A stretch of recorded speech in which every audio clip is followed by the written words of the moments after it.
es decisión política implementar los planes. El tema del Mariano Santos es un plan estratégico elaborado bajo la metodología que se conoce, una metodología por capacidades.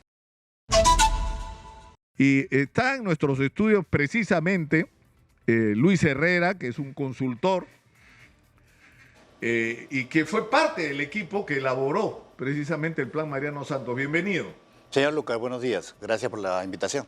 Yo me imagino que la situación de todos ustedes, el almirante Jara Esquenone, porque no solamente hubo policías en este equipo, ¿no es cierto? No, ciertamente. Hubo un colectivo de especialistas, de consultores que participaron en la elaboración de este plan. O sea, me imagino que ustedes están mirando... entonces, ¿para qué trabajamos? Se deben preguntar ustedes. Bueno, la gran frustración dentro de la administración pública es esa, la gran mayoría, ¿no? Los equipos profesionales elaboran los planes con la mejor metodología, pero lo que pasa siempre es decisión política implementar los planes.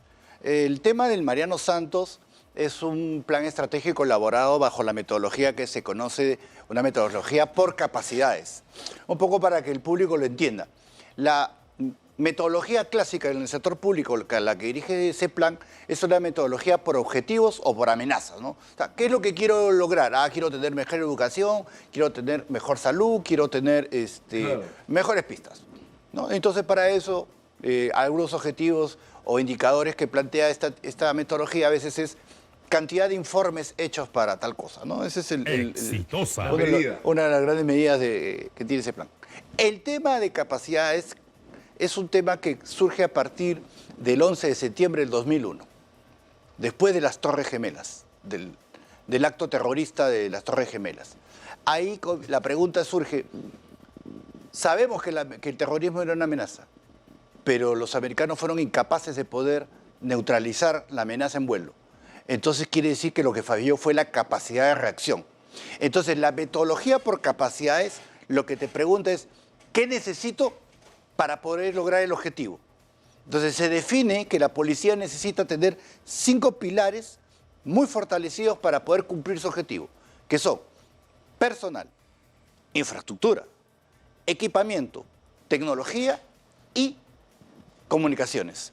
Sobre esos 5 pilares, el plan Mariano Santos, se realizó un trabajo base a esta metodología, como usted bien ha señalado, bajo la dirección ESAN, dio todo el marco metodológico. Yo en ese momento era el gestor de proyectos de la universidad y conducimos el tema bajo la dirección metodológica de el contraalmirante Carlos Jara, que a mi entender el mejor, si no el principal metodólogo de esta metodología en el país, y levantamos la información con equipos de trabajo de la policía y levantamos lo que es importante para cualquier situación de planeamiento estratégico, identificar la brecha.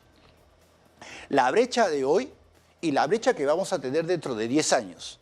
Entonces, el Mariano Santos determinó que la brecha de inversión en la Policía Nacional para los próximos 10 años, o sea, hasta el 2030, en ese momento, es de 23.000 millones de soles. Y hay toda una lista de proyectos de inversión, de proyectos operativos y de proyectos que hay que realizar que no cuestan un sol, pero que dependen exclusivamente de la dirección, de la decisión política.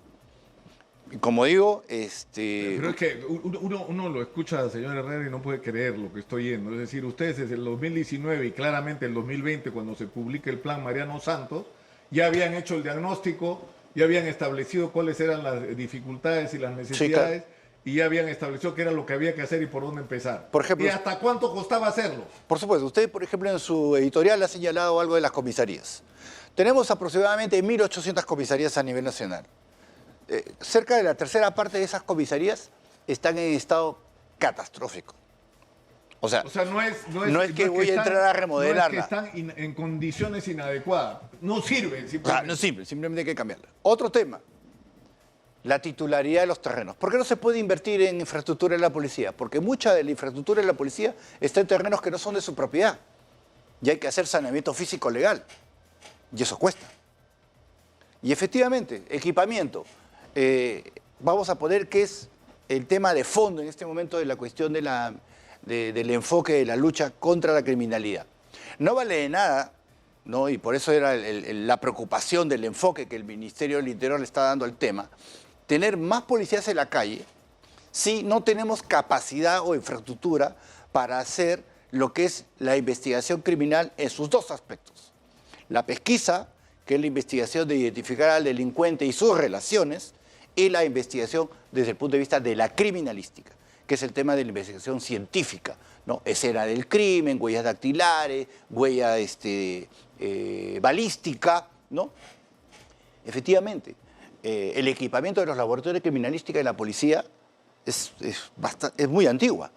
Siempre lo hemos dicho, yo siempre converso con el personal operativo de la policía para trabajar por lo que hoy día es clave. La información que está en los teléfonos que se incautan. Cantidad de teléfonos que se incautan diariamente. No tenemos más de 5 equipos en el laboratorio central de la policía para este trabajo. Entonces, la investigación demora. Y como demora, los plazos procesales se pierden, se pasan. Claro. Entonces, el Ministerio Público y los jugadores... Tienes un celular, que dicho se pasa... O yo una laptop. Me acabo de dar cuenta que se perdió el mío, no sé dónde lo he dejado. Pero digamos que si tú incautas un celular, sabes que tienes información ahí y tienes, no sé, pues, 400 casos en ese momento bajo investigación, tienes 5 equipos. Así. Pero es una locura, ¿no? Por ejemplo, el gran tema a nivel tecnológico, que es un tema de Estado, ¿no? Es la interoperabilidad de los sistemas informativos. O sea, todos conocemos que existe la tecnología de reconocimiento facial. La policía tiene que estar enlazada con las bases de datos de RENIEC, que RENIEC tiene la base de datos de todos los peruanos. Criminalística tiene la base de datos de todos los delincuentes. Tenemos que cruzar las bases de datos. Pero la pregunta que nos hacemos es, ¿necesitamos una ley para eso? ¿O necesitamos voluntad política y decisión política para que las instituciones coordinen? Hasta ahora, ¿ya? Más de una década, yo desde que tengo participación en el tema de consultoría, desde el 2009 se habla del tema de la interoperabilidad de las bases de datos en el sistema de administración de justicia. O sea, Ministerio Público, Poder Judicial, Policía, INPE. Hasta ahora no tenemos eso. Y no hablemos de que es falta de dinero, ¿eh? Hay cientos de millones de soles que a través de la cooperación internacional se han venido, vamos a decir, usando, por no decir gastando, en el tema, por ejemplo, en el Poder Judicial, por el tema del expediente electrónico. El expediente electrónico. ¿Ya está listo? Ya hemos logrado hacer la interoperabilidad entre la base de datos del Ministerio Público, del Poder Judicial. Miren, nosotros en la experiencia, SAN ha tenido en su momento, no solamente se elaboró el Mariano Santos, el PC del sector defensa en 2017 también se hizo bajo la metodología de las capacidades. Y mire usted, si usted lee el PC del 2017... ¿El PC qué es? Perdón. El plan sectorial, el plan estratégico sectorial del Ministerio de Defensa del 2017. Uno de los riesgos que teníamos identificados el 2017, aunque usted no lo crea, era la ocurrencia de una pandemia. Está escrito. De que era posible que ocurriera una pandemia y por lo tanto había que prepararse para ella. Así es. Claro, si no te tomas en serio las propias conclusiones de tu investigación, ¿no es cierto?, y de tus previsiones. Nosotros, como SAN, se ha trabajado, por ejemplo, el plan estratégico del Poder Judicial el 2020 también hacia el 2030. Claro, pero por ejemplo, entonces, claro, esto que usted acá, yo tengo en la mano acá mi DNI electrónico. O sea, todo el mundo en el Perú debería tener un DNI electrónico, ¿no es cierto?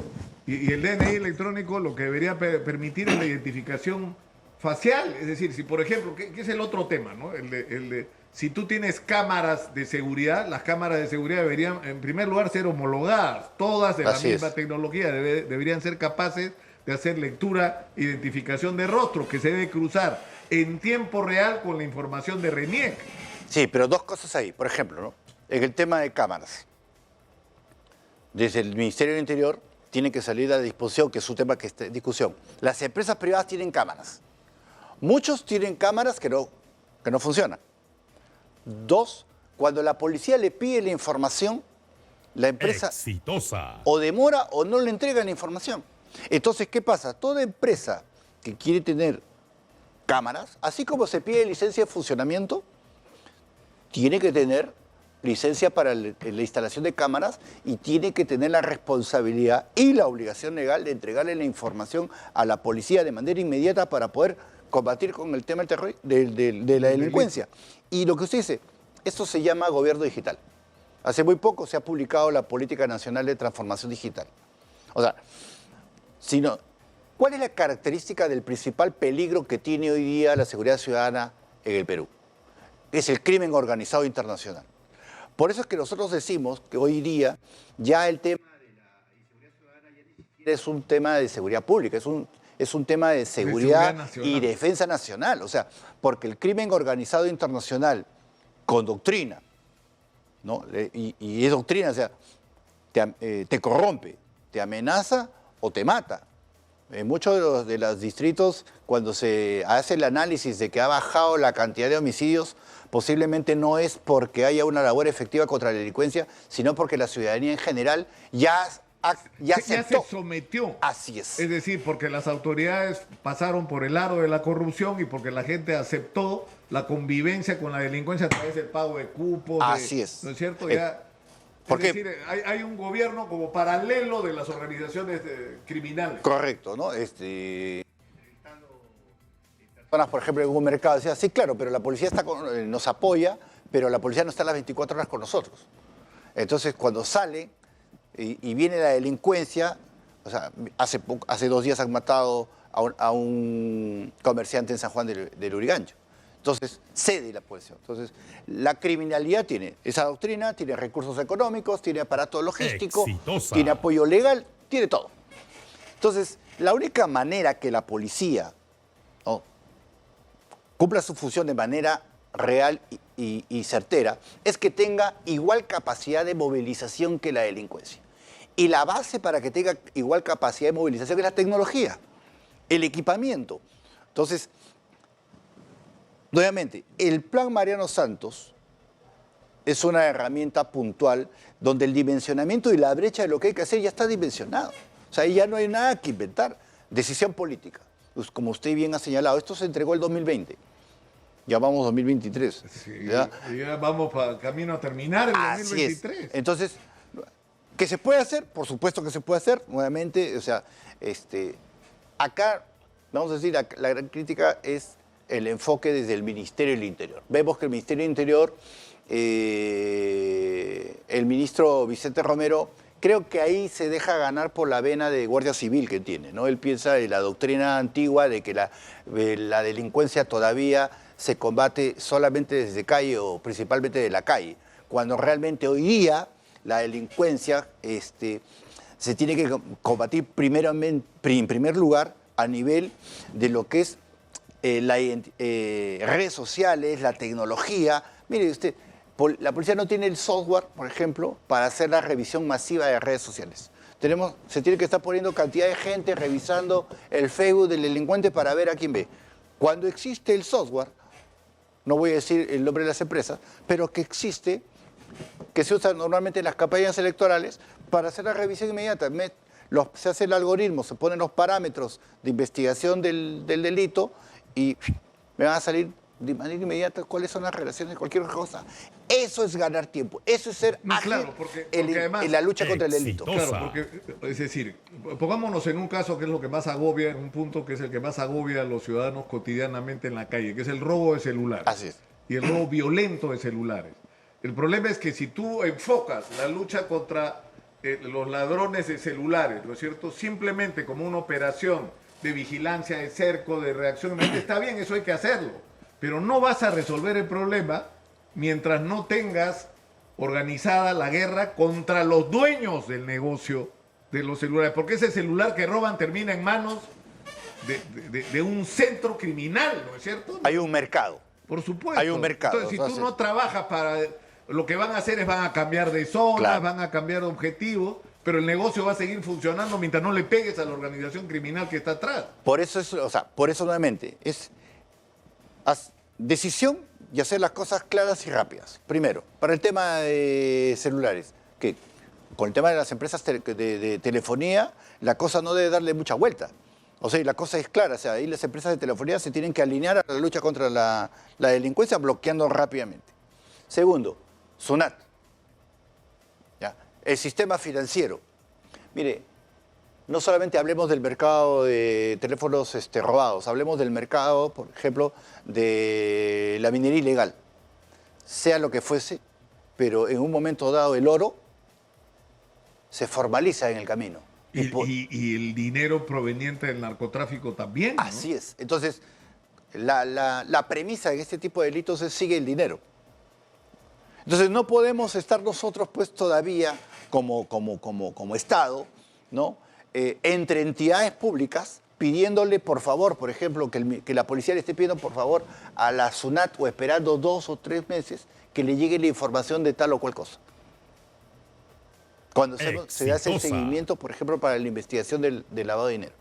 Entonces, nosotros como Estado, a veces estamos Estado contra Estado. Sí, tenemos que ir a la pausa, señor Herrera. Yo quisiera que regresemos porque esto que está ocurriendo acá yo creo que es bien importante, ¿no? O sea, como ha ocurrido en otras áreas, es decir, no es que no sepamos qué hacer. Ay, ¿qué hacemos? Se muerden las uñas. Ah, el plan Bukele, vámonos a El Salvador. No, señor, hay un plan hecho en el Perú por peruanos, con ayuda internacional desde el 2019 que está ahí esperando a ser aplicado. ¿Qué tal si comenzamos por enterarnos que existe y qué cosa es lo que dice? Vamos a la pausa y regresamos precisamente para tratar de resumir cuáles son los principales ejes del diagnóstico que ustedes han hecho y cuáles son las tareas que hay que cumplir y en qué plazos. De acuerdo. Regresamos. Está en nuestros estudios Luis Herrera, que es un consultor, en ese momento era parte de SAN cuando se tomó una iniciativa, y hay que decirlo con claridad, fue el ministro Carlos Morán en su momento, porque fíjense lo que nos pasa, ¿no? Todo el mundo tiene propuestas, todos son parches, todos eran medidas aisladas y se llegó a la conclusión de que ya teníamos suficiente de eso, que lo que había que hacer era sentarse a hacer un diagnóstico, ¿no?, adecuado y correcto de cuál era la situación de la policía y qué era lo que había que hacer para cambiar esta situación. Y se constituye este equipo donde había policías, pero dijeron, para esto necesitamos metodología, apoyo internacional, y necesitamos especialistas, investigadores, consultores que sepan de este tema. Y así es como se arma este equipo altísimamente calificado, que es el que trabaja este documento y lo tiene listo para el año 2020. Ahora, el problema es que, una vez más, la maldita política se mete, el ministro Rubén Vargas se chifa 17 generales y el plan Mariano Santos lo mete en un cajón porque no lo había dicho él, ¿no? Entonces arma su propio equipo, ¿no? Que después es heredado por el señor Eliche, de gente que no tiene ni de lejos la calificación del equipo que hizo este plan y hizo su propia base de no sé qué de 75 páginas, ¿no? Que yo lo he revisado ayer rápidamente y francamente lo comparas con esto y tú lo primero que no entiendes es por qué no se tomó esto. Este plan, Mariano, eso no lo entendí. ¿Por qué dejaron lo que había empezado Morán e hicieron ustedes? ¿No es cierto? Porque por eso es política, porque por celos, por no reconocer méritos ajenos. Son distintas formas de pensar. No olvidemos que estamos dentro del marco de un modelo de pensamiento que se llama el modelo garantista, que ya tiene como 20 años y que nosotros siempre hemos dicho que ha fracasado a la luz de los resultados de la criminalidad que tenemos hoy en día, ¿no? Se nos vendió el tema del modelo garantista como la gran panacea, con el Ministerio Público conduciendo la investigación criminal, pero en la práctica eso ya está demostrado, ha fracasado. Entonces creo que nuestros políticos de las últimas décadas están influenciados por ese tema. Y eso, por eso decía, al final han fracasado, pues. Y esto es otra forma de ver las cosas. Porque aquí como hay un viejo refrán, si quieres paz, prepárate para la guerra. Si quieres seguridad ciudadana, prepárate para enfrentar al delito. Y para prepararte para enfrentar al delito, necesitas tener las capacidades operativas al nivel adecuado. Entonces, el Mariano Santos es una herramienta metodológica completamente válida que ha determinado que la brecha y cuáles son las acciones. Por ejemplo, hablemos de un caso. Hablamos mucho del tema de la cantidad de policías que faltan. Punto número 1, que es un problema recurrente en el Estado, hay distintas cifras. Según eso los me ha planes. sorprendido, porque, Sí. porque ustedes dicen que faltan más de 50.000 en el plan Mariano Santos. Mírate, el Mariano Santos dice que faltan 55.000, que esa es la brecha. Y el ministro ha dicho, último, 40.000. Sí. Ya, pero ¿de dónde has sacado el número? Si ustedes han hecho un estudio... Acá dice 50.000. Pero si usted revisa el indicador de la Política Nacional de Seguridad y Defensa, ahí tiene un dato bien interesante. Dice que se necesitan 400 policías por cada 100.000 habitantes en comisaría, es decir, en la calle, cerca del delito. Y que solamente tenemos 149. Bajo ese indicador es que necesitaríamos... nos faltan 80.000 policías, porque si bien es cierto la policía tiene 140.000 o 150.000 efectivos, no todos están en la calle. Calculamos que entre 50 y 60.000 están en la calle. Y el resto está haciendo algún tipo de labor administrativa o operativa, como por ejemplo los policías que están dando custodia a los congresistas o a funcionarios, o los policías que, por ejemplo, en el tema personal, ¿cuáles son los grandes 3 problemas que se tiene en la policía? Primero, los perfiles de ingreso a la policía, que no, en ese momento que hay que ajustarlos. Que todavía en ese momento todavía no está definido y que hay que ajustarlo porque sobre eso se elaboran los instrumentos de selección. Segundo, el régimen disciplinario. Uno de los grandes temas que tenemos como institución, o sea, a nivel policial, es que hay un relajamiento también de la disciplina, producto de décadas de fallos del Poder Judicial que de una u otra manera han roto el esquema disciplinario. O sea, es bien conocido que hay oficiales que han pasado al retiro por vía disciplinaria, han regresado por un fallo judicial, porque ha habido de repente una falla en el procedimiento administrativo, y no solamente han regresado, sino que además les han dado grado los han ascendido por sentencia, ¿no? Entonces, en el tema disciplinario, un gran problema que tiene la institución policial es que se ha perdido ese liderazgo, esa capacidad de mando que tenía el superior sobre el inferior. Y que es base para el tema de la estructura y el funcionamiento de la estructura. Y el otro problema, el tercer gran problema que tiene la policía a nivel de lo que es personal, es el tema de la ausencia de las especialidades, ¿no? Entonces, tenemos una policía genérica. Entonces, ¿qué sucede? Tenemos policías, y ese es caso real, o sea, gente que ha estudiado, por ejemplo, en la Academia de Criminalística, o sea, se ha formado como perito, ha llegado a una región policial y ha sido asignado a tránsito. Pero es increíble que pase eso. Pero eso es lo que está pasando. O sea, ¿qué es lo que dice aquí? Oye, acá tenemos que proyectar que hacia 2030 se tiene que cumplir primero con la asignación de las especialidades. Se tiene que hacer la línea de carrera, ¿no? Entonces, perfiles, régimen disciplinario y línea de carrera está orientado a tener una policía de calidad. O sea, un gran tema es que tenemos que comenzar también a limpiar la cancha del personal que tenemos dentro de la institución, que es un mal personal.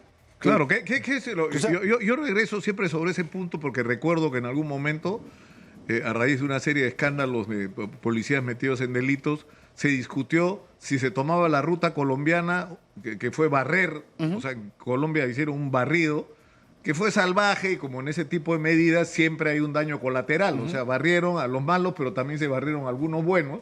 Y por el otro lado, no barrieron a algunos malos. O sea, que ese es el riesgo que se corre. Pero, o sea, a lo que voy es, la estrategia que tomó la policía fue, cada vez que un policía sea descubierto cometiendo un delito va a ser castigado como si no fuera policía y con más rigor incluso, porque ha traicionado a su institución. Esa palabra básicamente la han honrado. Es decir, ya no tenemos casos en que capturan un policía y no paga por sus crímenes porque es tratado como un criminal, que es lo que finalmente en lo que se ha convertido. Pero eso no es suficiente, porque uno va a una comisaría, a cualquier organismo policial y todo el mundo sabe quién es el pendenciero que está arreglando con los delincuentes. O sea, la gente sabe quién es. Claro. ¿No? Y para eso... Y ahí hay que hacer una limpieza de esa mala gente que le está haciendo daño a la policía. Entonces, ¿qué hay que modificar? Primero, hay los procedimientos administrativos sancionadores en la policía, a raíz de las normas que se han dado en los últimos años, demoran, pues, como demoran los procedimientos en el país, demoran la vida. Entonces, como hemos roto la estructura disciplinaria y ahora hemos convertido la estructura disciplinaria de la policía en un procedimiento administrativo como cualquiera, nos demos pues un año a un policía que está siendo sujeto a una sanción, pero que no se le puede pues mover y sacar porque nuevamente, no, o sea, el tema que siempre, al que siempre se termina y se alega. Están violando mis derechos.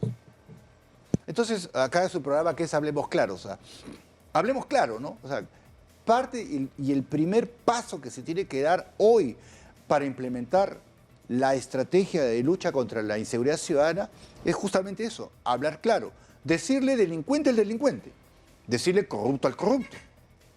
Claro. O sea, si seguimos relativizando el delito, nunca vamos a salir de este tema. O sea, estamos más preocupados en el debido proceso, la presunción de inocencia, la equiparidad ¿no? del uso de la fuerza, y nos están pasando por encima, nos están ganando la guerra. O sea, Pero es la realidad. Pero hace rato, porque O sea, yo sé que delito, esto que estamos diciendo, digamos, puede irritar a la gente que se preocupa. Yo creo que está bien preocuparse por los derechos humanos y se han hecho esfuerzos en la policía claro que sí, por educar en el respeto a los derechos humanos, ¿no? Y que está probado. No, por ejemplo, en las protestas sociales que ha habido ahora en diciembre y enero. O sea, ahí uno se ha dado cuenta de cómo ha habido regiones como Lima, por ejemplo, como La Libertad en Trujillo, donde las cosas se han manejado bien. Donde no ha muerto, pues, o sea, si ha muerto alguien ha sido porque alguien actuó incorrectamente, pero no porque hay una política de Estado de la policía de violar los derechos humanos. Así ¿no? es. Y un tema que no hay que olvidar, ¿no? Es la capacidad que tiene el Estado de imponer el orden, la ley y el orden. Siempre nos gusta a nosotros decir cómo en Estados Unidos la gente no se cruza la luz roja. Es que en Estados Unidos la capacidad de imponer la ley del gobierno americano es así y la capacidad de actuar de la delincuencia es así. Pero tú te pasas una luz roja y no han pasado 10 segundos y ya te están parando y clavándote una multa. O te notifican porque te filmaron y estás reventado porque tienes que ir al juez. Pero ¿no? aquí la capacidad de imponer la ley del Estado peruano es así y la capacidad de acción del delito es así. Entonces, ¿cuál es el gran riesgo hoy día? Si no hablamos claro y no comenzamos a definir las cosas, llamar las cosas como son, la capacidad de la acción del delito va a llegar a la capacidad de acción del Estado y ahí es cuando hablamos del Estado fallido, pues. Entonces, ¿cómo no va a haber, por ejemplo, problemas dentro de, por ejemplo, la estructura policial? Hace poco sale un fallo de la Suprema que dice que insultar al jefe no es causal de despido. Tenga por seguro que esa sentencia va a ser utilizada por todos. Claro, en instituciones que requieren de una disciplina rígida como la policía, sí es un problema. Por eso. ¿Queremos pelear contra la inseguridad ciudadana de manera real? El primer paso es que se tiene que implementar una nueva doctrina. ¿Y qué significa una nueva doctrina? Muchos piensan que es un tema gaseoso, pero no es un tema gaseoso. ¿Qué significa? Existe el Consejo de Seguridad y Defensa Nacional, presidido, el único sistema presidido por Presidencia de la República constitucionalmente. Dado que la criminalidad organizada, el crimen organizado y la delincuencia en general ya dejó de ser un problema público solamente y es un problema de seguridad y defensa nacional, el Consejo de Seguridad y Defensa Nacional tiene que convocar e integrar a los integrantes de lo que se conoce como el Consejo de Estado, presidente del Poder Judicial, presidente del Congreso, Contralor, Defensor del Pueblo. Ministerio Público. Ministerio Público, para hablar claro y definir el tema. Bueno, señores, ¿cómo vamos a enfrentar la lucha contra la delincuencia? ¿Vamos a seguir relativizando el delito o todos nos vamos a poner de acuerdo para que de una vez por todas dejemos de lado la concepción del modelo garantista y nos pasemos a un modelo mucho más estricto? ¿Ya? No hablemos, o sea, siempre todo se quiere relativizar en el sentido de decir, no, violación de derechos humanos, un momentito. El delincuente, el corrupto, el terrorista, quien va contra la ley, tiene que saber que el hecho de ir contra la ley ya hace que sus derechos se restrinjan. Y digo que se restrinjan, no que se pierdan, que se restrinjan. Pero eso todos tenemos que estar de acuerdo con ese tema. O sea, no va a servir de nada que la policía capture, se mate capturando gente si los fiscales lo van a seguir liberando por un acta perfirmado. Si el juzgado lo va a seguir liberando y si el Poder Ejecutivo no define de una vez una nueva política penitenciaria, ¿por qué no podemos discutir? Claro, porque además ahí incluso yo creo que hay espacios como grises. Si te llega un acta mal firmada, ¿no es cierto? El fiscal puede decir, un momentito, vaya y corrija, tiene media hora para hacerlo. Y el juez va a decir, oiga, pero se ha vencido el plazo. Sin embargo, yo tengo que priorizar la seguridad de los ciudadanos sobre el cumplimiento de formalidades. Entonces yo sobrepongo la defensa del interés ciudadano contra lo que puede ser el derecho individual a que no se cumplió un plazo administrativo. O sea, tienes un tipo que ha matado gente y resulta que por 2 horas de retraso lo tienes que dejar en libertad. No, pues prima el interés ciudadano y va para adentro. Y no hay nadie que le pueda discutir a ese juez la legitimidad de esa decisión. Claro, o sea, siempre se sabe que el Poder Judicial siempre tiene la lógica de la independencia de los jueces. Correcto, la independencia de los jueces al momento del fallo. ¿No? Pero no es que tampoco el juez pueda ser independiente en ir en contra de lo que es justamente la política y la doctrina de combate contra la delincuencia. Y por eso es importante, o sea, mientras que pensemos que la lucha contra el delito es solamente un tema de la policía, vamos muertos. Yo le doy un dato, o sea, nosotros hemos revisado las políticas públicas del 2013 hacia adelante. 16 políticas públicas que tienen que ver con diversos aspectos de la inseguridad ciudadana. Fronteras, delincuencia juvenil, crimen organizado, la política nacional de seguridad y defensa, la política de seguridad ciudadana. Todas. Entre todas hay 93 factores de riesgo. Solamente 6 tienen que ver con la policía. El resto tienen que ver con otras entidades públicas. ¿Qué quiere decir? Que el problema, al ser multicausal, ¿no? Tiene que tener su decisión no es solo policial. Claro, pero yo creo que todos, o sea, yo estoy tratando de sacar algunas conclusiones, ¿no? La primera es que ni plan Bukele, ni plan Buroncle, ni plan Mariano Santos, que está escrito, señores, desde el 2019, publicado desde el 2020. O sea que déjense perder el tiempo y ocupémonos de lo que la propia policía y consultores altamente calificados nos han puesto sobre la mesa de manera muy seria. Lo segundo es que hay que ponerse en acción, en primer lugar, en relación a potenciar la policía, a tener la policía que necesitamos tener, porque todo lo demás son babas, todo lo demás, o sea, podemos discutir lo que quieran, cambiar todas las leyes que quieran, pero si no tenemos una policía que sea un instrumento eficiente, estamos perdidos. Vamos a seguir perdiendo la guerra. Así es. Pero y está claro lo que hay que hacer y está claro hasta cuánto cuesta. No puedo creer que hasta presupuesto haya. Pero agreguemos a eso decisión política y, segundo lugar, acuerdo de todos. Interinstitucional para disparar en la misma dirección. Para ir en la misma dirección. Sino, por eso es el rol importante del Ministerio del Interior. O sea, el Ministerio del Interior en este sentido es el ente rector y, por tanto, es que tiene que decir estas cosas, pues. Por eso es la preocupación de lo que escuchamos en el Ministerio. Yo simplemente, sinceramente, y se lo digo con, no sé, a quien le caiga, ¿no? O sea, ¿cómo es posible que existiendo este plan, que se haya hecho un esfuerzo como el que se hizo, donde no es una cuestión de méritos, o sea, como lo hizo, como lo propuso Morán, entonces no me gusta, porque Morán no es garantista como los otros, ¿no es cierto? Pero lo propuso y era lo que había que hacer, y lo que se ha hecho es probablemente el principal instrumento de diagnóstico y de acción que se haya elaborado en relación al tema de la Policía Nacional. Entonces, comencemos por agarrarnos de este plan y ponerlo en práctica. Ese es el comienzo. Estamos de acuerdo, o sea, tenemos mucho fundamentalista, mucho teórico de los últimos 20 años que no entiende el tema operativo. Es decisión política hoy tomar el toro por las astas e implementar el plan. Ni plan Bukele, ni plan Buroncle, el plan de la propia policía, que es el plan Mariano Santos. A ver, tomen nota, por favor. Muchas gracias por estar acá, señor Herrera.